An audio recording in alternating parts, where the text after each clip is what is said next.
Es mencionado como uno de los 12 apóstoles en los libros de Mateo, Marcos, Lucas y también en el libro de los Hechos. No hay otras referencias a él en el Nuevo Testamento. Según el libro La genealogía de los 12 apóstoles, era de la casa de Neftalí. Elías de Damasco, un nestoriano del siglo IX, fue el primer hombre en identificar a Bartolomé con Natanael. En la lista de los 12 apóstoles de los primeros 3 evangelios y en los Hechos, los nombres de Felipe y Bartolomé siempre aparecen juntos. En el 4.º evangelio nos enteramos de que fue Felipe quien trajo a Natanael a Jesús. Eso ha llevado a muchos a creer que Bartolomé y Natanael son la misma persona.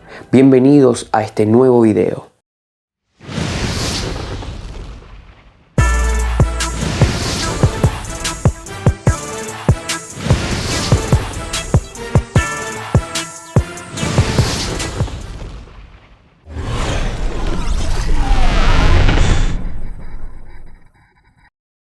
Antes de comenzar con el video de hoy, te invito a que te suscribas para poder llegar a los 1000 suscriptores, que es nuestra meta por el momento.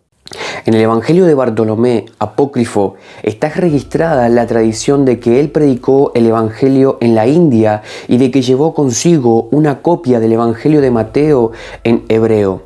En la prédica de Bartolomé se dice que predicó en el oasis de El Baasa. Según la prédica de Andrés y Bartolomé, trabajó arduamente entre los partos. Otra tradición habla de él predicando en Frigia, Asia Menor. Los hechos de Felipe relatan cómo Felipe y Bartolomé predicaron en Hierápolis y cómo Felipe fue martirizado, tema que tratamos en un video anterior. Bartolomé, sin embargo, escapó del martirio en ese lugar. Más adelante, se dice que predicó en Armenia y esta iglesia lo reivindica como su fundador.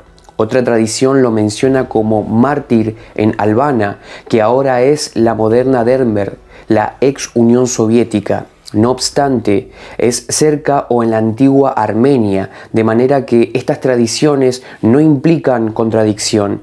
El martirio de Bartolomé afirma que fue puesto en una bolsa y echado al mar. Sin embargo, existe un relato distinto sobre el martirio en la ciudad de Albania. Esta tradición se encuentra en la historia apostólica de Abdías. Se describe a Bartolomé sanando a la hija del rey y exponiendo la inutilidad del ídolo del rey. Aparentemente, las tradiciones acerca de Bartolomé han sido largas y ampliamente conocidas, como prueba el siguiente relato. En 1685, Dorman Nyumba refiere una historia asombrosamente completa y cito: también se dice que él volvió de la India hacia las regiones del noroeste de África. En Hierápolis de Frigia lo encontramos en compañía de San Felipe, como se observó anteriormente en su vida, en cuyo martirio fue también atado a una cruz para que sufrieran juntos, pero que por alguna razón especial los jueces hicieron que lo bajaran y lo dejaran ir. De ahí, probablemente él se dirigió a Licanoia, donde Crisóstomo afirma que él instruyó al pueblo en la religión cristiana.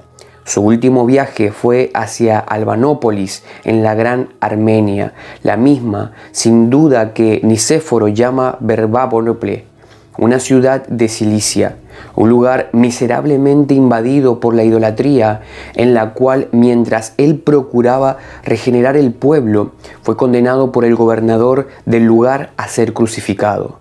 Algunos añaden que fue crucificado con la cabeza hacia abajo, otros que fue desollado vivo, lo cual puede ser coherente con su crucifixión. Este castigo era usado no solo en Egipto, sino también entre los persas, vecinos cercanos de estos armenios, de quienes fácilmente pudieron haber tomado prestada esta pieza de crueldad bárbara y brutal.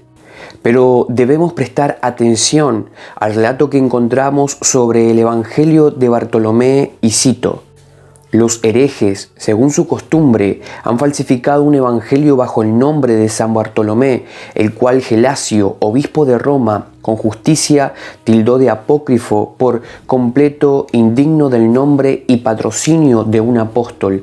Esa teología es copiosa y sin embargo muy pequeña, y el Evangelio difuso y extenso y además conciso y breve. Los líderes cristianos están de acuerdo respecto al ministerio de Bartolomé en el primer siglo.